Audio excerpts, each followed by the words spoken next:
yung guys, oh, may bagong ano rito. Yung binakura na nila. Yung pagtataniman.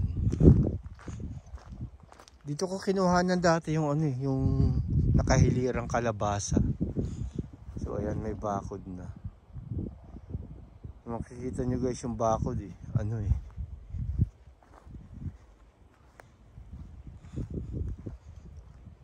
Tingnan natin, lalapitan natin dito sa dulo. Tubo siya eh. Tapos mga kabilya guys. Ayan o. Diba? Kabilya to eh. Ayan yung bakod nila guys oh.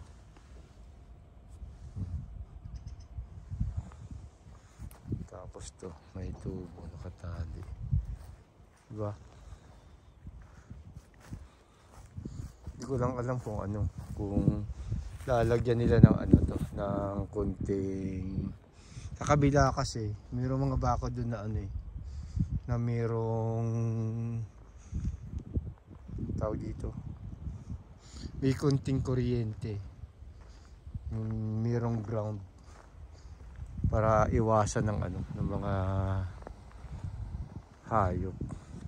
So, ang ganda guys ng ano, ng palubog yung araw dito. Ayan po. So kaya hindi nakakasawang maglakad kahit paulit-ulit po dito. So ilang ano na ako dito na ano, naglalakad palagi.